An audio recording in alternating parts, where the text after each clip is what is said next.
चलो बच्चा स्टार्ट करते हैं एक और इलास्ट्रेशन नंबर 4 जिसमें हम डिस्कस कर रहे हैं। इस बार हमें कैश एंड बैंक कॉलम बनाना है। वैसा समय सबसे पहले इंफॉर्मेशन को पढ़ते हैं। क्या दिया हुआ है? From the following transaction prepare cash and bank column of cash book in the books of Dharmishtha. हमें वो बनाना है कैश बुक, तो यहाँ पे लिखेंगे cash book of Dharmishtha for the May 2015। यहाँ मई में स्टार्ट हो रहा है 1 से लेके 30 तक, तो हम बोल सकते हैं पूरे मई का ये इंफॉर्मेशन है। फर्स्ट ऑफ ऑल आपको बेसिक फॉर्मेट क्लियर है। Date, receipt number, ledger folio, cash and bank. Same way वहां पे क्रेडिट साइड पे, लेकिन इसमें वाउचर नंबर बोला जाएगा एंड पेमेंट बोला जाएगा, वो ध्यान में रखना है। लॉजिक बहुत सिंपल है बच्चा, इसमें आपको जो ध्यान में रखना है, debit what comes in, credit what goes out. मतलब पैसे आएंगे, बैंक बैलेंस बढ़ेगा या कैश आएगा तो डेबिट, बैलेंस बैंक बैलेंस कम होगा या कैश बिजनेस में से जा रहा है तो वो होगा क्रेडिट।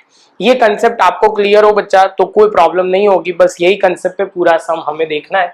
सबसे पहले शुरू करते हैं। मई 2001 का है। Cash balance 7000, bank overdraft 2500। बच्चा यहाँ पे बैंक ओवरड्राफ्ट का ऑलवेज क्रेडिट बैलेंस होता है, तो बच्चा बैंक ओवरड्राफ्ट आपको ये क्लियर होना चाहिए। बैंक ओवरड्राफ्ट मतलब हमारा नेगेटिव बैलेंस है, हमने ओवरड्रॉन किया हुआ है। ओवरड्रॉन किया इसका मतलब यहाँ पे क्या ध्यान में रखना है, सिंपल वे में मैं बोलूं तो ये नेगेटिव बैलेंस है तो क्रेडिट बैलेंस हो लगा, क्योंकि वो हमारी लायबिलिटी है। इसलिए बैंक ओवरड्राफ्ट का बैलेंस होगा यहाँ पे बी एफ लिखना था। B F means brought forward, गलती से सी एफ लिख दिया है। और यहाँ पे लिखेंगे 2500 बैंक में, और बैंक यहाँ पे कैश में लिखेंगे बी एफ में 7000 हम यहाँ पे लिख देंगे। क्लियर है? चलो आगे चलते। तो यहाँ पे सबसे पहले सेकंड में लिखा हुआ है goods of 7000 sold to Viranchi, cross cheque is receive from her which is deposited in bank. हमने गुड्स सोल्ड किया था, उसके पैसे हमें मिले।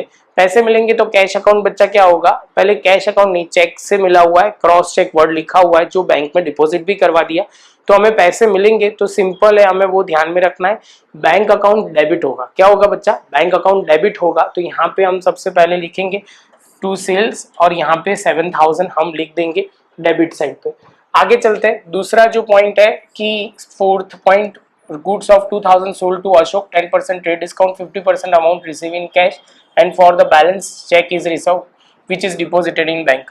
तो यहाँ पे सबसे पहले आपको वो क्लियर करना है। 2000 था, उसमें से 10% ट्रेड डिस्काउंट मतलब 200, तो 1800 आएगा। 1800 के दो पार्ट, 900 जिसमें बोला हुआ है सोल्ड किया हुआ है तो पैसे आएंगे तो डेबिट साइड पे हम लिखेंगे, क्या लिखेंगे यहाँ पे, सेल्स अकाउंट, और यहाँ पे 900 आ जाएगा।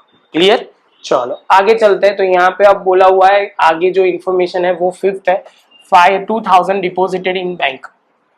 ये ध्यान से समझो, बैंक में हमने डिपॉजिट किया हुआ है, तो बैंक में डिपॉजिट करेंगे तो जनरल एंट्री क्या होगा बच्चा, तो यहाँ पे सिंपल जनरल एंट्री होगी, बैंक अकाउंट डेबिट हो जाएगा और क्रेडिट क्या हो जाएगा, कैश अकाउंट। क्योंकि पैसे जा रहे हैं इसलिए बैंक में आ रहे हैं, बैंक में आएंगे तो डेबिट साइड पे हम क्या लिखेंगे बच्चा, 2000 यहाँ बैंक में लिखेंगे, ये बैंक में। और सेम चीज कैश में जा रहे हैं तो क्रेडिट साइड पे हमने कैश में लिख दिया। अब दूसरा सामने डिटेल में कैसे लिखना है तो वो समझना। बैंक में हम ऑपोजिट साइड लिखेंगे कैश, और कैश में हम लिखेंगे बैंक, और ये कॉन्ट्रा एंट्री बोली जाएगी, इसलिए हमें वो क्या करना है, सी लिखना बहुत जरूरी है। ये आपको समझ में आना चाहिए तो ही आगे बढ़ना, अदरवाइज ये आगे मत बढ़ना बच्चा, ये बहुत इंपॉर्टेंट है। अब आगे चलते हैं सेवंथ। यहाँ पे परचेज ऑफ 5000 मतलब machine of 5000 purchase cheque necessary amount is issue. अब मशीन परचेज कर रहे बच्चा तो, और चेक से पेमेंट कर रहे हैं, तो चेक से पेमेंट करेंगे तो बैंक बैलेंस क्या हो जाएगा, कम हो जाएगा। कम हो जाएगा तो क्रेडिट साइड पे आएगा। तो यहाँ पे सेवंथ में हम लिखेंगे बाय मशीनरी अकाउंट 5000 हमारा आ जाएगा। क्लियर है ये पॉइंट? उसके बाद बच्चा ये आगे चलते हैं। Cheque of 6000 receive from Mansi towards receivable which is immediately deposited in bank. हमें पुराना कोई पैसा मिलना बाकी होगा जो मिला होगा, तो वो मानसी से हमें मिल रहा है, तो पैसे मिल रहे हैं तो हम क्या लिखेंगे यहाँ पे, मानसी अकाउंट, क्योंकि मानसी ने हमें पैसे दिए हुए हैं तो मानसी अकाउंट डेबिट साइड पे लिखेंगे और बैंक कॉलम में अमाउंट लिखेंगे 6000। तो देखो बच्चा ये रहा मानसी और ये 6000 हमने बैंक में लिख दिया। ये 9th खत्म। 11th में लिखा हुआ है कि wages, telephone bill and electricity bill paid by cheque. अब ये तीनों एक्सपेंस है तो पे करेंगे तो पैसे जाएंगे, लेकिन ये चेक से पेमेंट हो रहा है तो बैंक बैलेंस कम हो जाएगा। तो यहाँ पे टेलीफोन पहले तो लिखेंगे वेजिस, टेलीफोन लिखेंगे एंड इलेक्ट्रिसिटी लिखेंगे। 3 एक्सपेंस हमने पे किए तो पैसे जाएंगे तो क्रेडिट लिख देंगे। दूसरा ये पॉइंट आपको क्लियर होना चाहिए 11th। अब जो आया बहुत अच्छा है 13 में क्या बोला हुआ है 2000 withdraw from bank for payment of insurance premium. Insurance premium हमने पे किया हुआ है बैंक से। तो यहाँ पे सिंपल वे में आपको वो समझना है इंश्योरेंस प्रीमियम बिजनेस के लिए क्या है, इंश्योरेंस प्रीमियम बिजनेस के लिए एक्सपेंस है, वो आपको क्लियर है कि एक्सपेंस है। लेकिन बच्चा अभी इंश्योरेंस प्रीमियम पे करने के लिए बैंक में से विड्रॉ किया है, पे नहीं किया है, समझो पहले। तो सबसे पहले हम विड्रॉ करेंगे तो क्या होगा, विड्रॉ करेंगे तो बैंक में से तो कैश अकाउंट डेबिट होगा एंड क्रेडिट क्या होगा, बैंक अकाउंट। क्योंकि कैश बिजनेस में आ रहा है तो डेबिट होगा और बैंक बैलेंस कम हो रहा है इसलिए क्रेडिट होगा। लॉजिक समझ में आया। तो यहाँ पे सबसे पहले हम क्या लिखेंगे वो देखो, यहाँ पे सिंपल वे में कैश में डेबिट साइड पे हम लिखेंगे यहाँ पे 2000, बैंक क्रेडिट है तो क्रेडिट में लिखेंगे 2000। पहला पॉइंट ये क्लियर। अब ऑपोजिट साइड लिखो यहाँ पे, तो बैंक में यहाँ कैश है तो ऑपोजिट साइड बैंक, और यहाँ पे कैश है तो ऑपोजिट साइड यहाँ पे लिखेंगे बैंक है तो कैश लिखेंगे, और कॉन्ट्रा एंट्री सी लिख देंगे। क्योंकि इंश्योरेंस यहाँ पे ये लॉजिक क्लियर कर देना, इंश्योरेंस प्रीमियम के लिए हमने पैसे विड्रॉ किए हैं, इंश्योरेंस प्रीमियम पे नहीं किया है। ये डायलॉग आपको ध्यान में रहेगा तो प्रॉब्लम नहीं होगा। अब देखो बच्चा, यहाँ पे बोला हुआ insurance premium paid, cheque word use नहीं किया तो कैश से ही पेमेंट होगा तो पैसे जाएंगे तो कैश अकाउंट क्रेडिट हो जाएगा, मतलब कैश अकाउंट में क्रेडिट साइड पे लिखेंगे 1600। क्लियर, समझ में आया। चलो आगे चलते हैं। Bank debit 150 in our account, interest on overdraft and 100 bank charges, it is inform us through the bank advice. तो बैंक ने हमारे अकाउंट में से कितने अकाउंट डेबिट, मतलब हमारे अकाउंट में से पैसे कम कर दिए, कौन वो एक है डेबिट एक्सपेंस है इंटरेस्ट का, और यहाँ पे बोला हुआ है कि 100 बैंक चार्जेस है।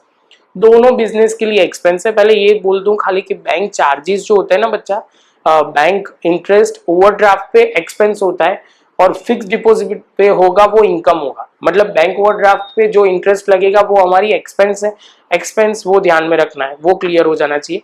तो हमारा बैलेंस कम होगा तो क्रेडिट साइड पे दोनों नाम लिखे जाएंगे, bank interest and bank charges.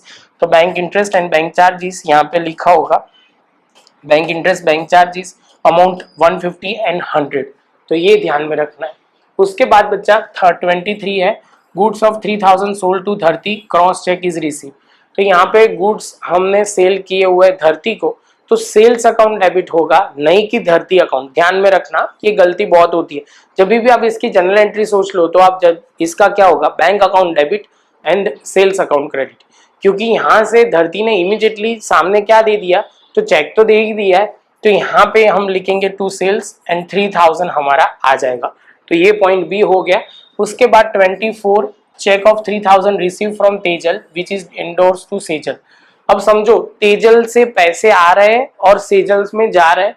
यहाँ पे उन्होंने क्या किया है समझो बच्चा, इन्होंने एंट्री ही नहीं की, यहाँ पे एंट्री ही नहीं की, क्योंकि एक साइड से आ रहा है और एक साइड से जा रहा है। तो हम इसमें मेरी मेथड नहीं यूज करेंगे, हम सिंपल वे में 24 की कोई एंट्री नहीं दिखेगी। तो क्योंकि एक बैंक में एक साइड पैसे आएंगे और एक साइड से जाएंगे, इसलिए नहीं की, तो हम भी नहीं करते।